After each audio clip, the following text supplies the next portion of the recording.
मूछों पर ताव, आंखों पर काला चश्मा, 5 फुट 9 इंच अच्छी कद काठी का 37 साला नौजवान, नाम चंद्रशेखर आज़ाद। एक शब्द और जोड़ें तो रावण, यानी पूरा नाम चंद्रशेखर आज़ाद रावण।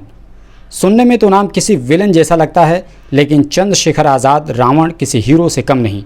अपनी कौम के हीरो, दबे कुचले लोगों के हीरो, कमज़ोरों और पसमानदा लोगों के हीरो और किसानों के हीरो हैं। जब ये मूछों पर ताव देते हैं तो कुछ लोग उसे टशन या घमंड कहते हैं, लेकिन चंद्रशेखर की भाषा में कहें तो ये उनका स्वाभिमान है और सर उठाकर जीने का यही सही तरीका है। चंद्रशेखर का जन्म पश्चिमी यूपी में सहारनपुर के एक गांव छुटमलपुर में हुआ था। उनके पिता गोवर्धन दास सरकारी स्कूल टीचर थे और माता कमलेश देवी एक सामान्य सी गृहिणी हैं। वो 3 भाई 3 बहनों में सबसे अलग स्वभाव के हैं। मुखर होकर अपनी बात रखते हैं, मीडिया के सवालों का जवाब देते हैं और खुलकर बोलते हैं। चंद्रशेखर की शुरुआती पढ़ाई उन्हीं के इलाके में हुई। कॉलेज का नाम Thakur Chhajju Singh Puleer AHP inter college Chhutmalpur है।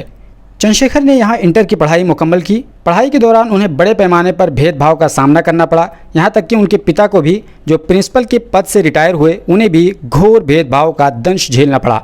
शायद यही कारण है कि चंद्रशेखर आज़ाद रावण हर वो काम करते हैं जिससे मनुवादी व्यवस्था पर चोट लगे और मनुवादी विचारधारा रखने वालों को तकलीफ हो।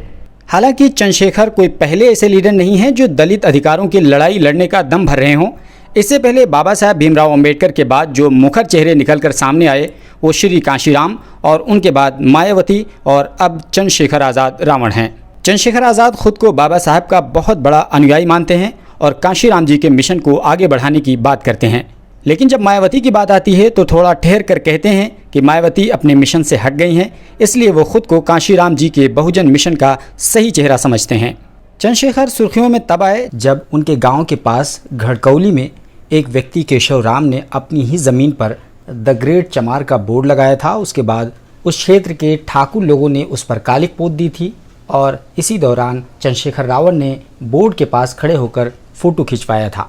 उसके अगले वर्ष ही मई 2017 में सहारनपुर ज़िले के शब्बीरपुर गांव में 56 दलित घरों और 25 दुकानों को ठाकुरों ने आग के हवाले कर दिया था, क्योंकि महाराणा प्रताप की जयंती पर ठाकुरों ने तेज़ आवाज़ में गाना बजाया था, जिसकी दलितों ने शिकायत कर दी थी। अग्निकांड के जवाब में दलितों ने सहारनपुर की एक पुलिस चौकी को आग लगा दी थी। उसके बाद 21 मई 2017 में चंद्रशेखर आज़ाद रावण ने दिल्ली के जंतर मंतर पर लगभग 5000 भीम आर्मी समर्थकों के साथ प्रदर्शन किया था। चंद्रशेखर पर 11 मई 2017 को दंगा भड़काने का आरोप लगा। पुलिस ने FIR दर्ज किया। उसके बाद चंद्रशेखर को जेल जाना पड़ गया। चंद्रशेखर के जेल जाने के बाद चंद्रशेखर के दोनों भाई भगत सिंह और कमल ने गौरव का एहसास किया और उनका भाई अपने कौम के लिए संघर्ष कर रहा है, ये कहकर उन्होंने अपने आप को संतुष्ट किया। चंद्रशेखर की बहन ने कहा वो अपने भाई पर गर्व करती हैं। चंद्रशेखर के जेल जाने के बाद उन पर कई सारे आरोप लगाए गए और उनकी छवि को बिगाड़ने के लिए मीडिया ने 2 गर्लफ्रेंड वाली पूरी कहानी दुनिया को सुनाई थी, जो बाद में पूरी तरीके से निराधार साबित हुई। चंद्रशेखर आज़ाद रावण के गिरफ्तार किए जाने की कहानी देखें तो बड़ी दिलचस्प है। वो कब जेल में हैं और कब बाहर हैं ये समझ पाना मुश्किल हो जाता है, क्योंकि कई बार उन्हें गिरफ्तार किया गया, जेल भेजा गया, छूट कर आए, फिर जेल भेजा गया और इस तरीके से ये सिलसिला लगातार चलता रहा। एक बार तो योगी सरकार ने उन पर NSA यानी नेशनल सिक्योरिटी एक्ट लगाकर जेल भेज दिया, लेकिन चंद्रशेखर आज़ाद कभी हार मानने वालों में से नहीं, क्योंकि खुद उनका मानना है संघर्ष की राहों में आपको फूल से ज़्यादा कांटे मिलेंगे और वो इस बात को अच्छी तरह समझते हैं, इसके लिए वो तैयार भी हैं। यही वजह है कि उन पर 50 से अधिक मुकदमे दर्ज हैं। चंद्रशेखर आज़ाद और 2 अन्य लोगों सतीश कुमार और विनय रतन सिंह ने 2014 में भीम आर्मी का गठन किया।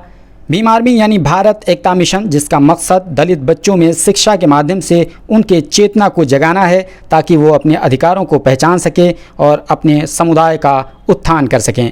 चंद्रशेखर आज़ाद ने देहरादून DAV PG कॉलेज से LLB की डिग्री हासिल की। जिस तरह चंद्रशेखर आज़ाद खुद शिक्षित हैं, वो दलित समुदाय को भी पढ़ा लिखा देखना और सम्मान के साथ रहते देखना चाहते हैं। चंद्रशेखर सिर्फ दलितों की ही बात नहीं करते, वो मुसलमानों की भी बात करते हैं। जब दूसरे नेता खुलकर मुसलमानों का साथ देने से बचते हैं, तब चंद्रशेखर रावण खुलकर मुसलमानों का समर्थन करते हैं और CAA का विरोध करने के कारण उन्हें जेल की हवा खानी पड़ती है। चंद्रशेखर आज़ाद पहले ये नहीं मानते थे कि वो पॉलिटिकल पार्टी बनाएंगे, लेकिन हालात को देखते हुए चंद्रशेखर ने 15 मार्च सन 2020 को एक पॉलिटिकल पार्टी का गठन किया, जिसका नाम ASP यानी आज़ाद समाज पार्टी रखा। चंद्रशेखर आज़ाद पर जानलेवा हमले किए जा चुके हैं। लेकिन किस्मत से उनकी जान बच गई। उसके बाद वो और भी तीव्र गति से अपने मिशन को लेकर संजीदा हो रहे हैं।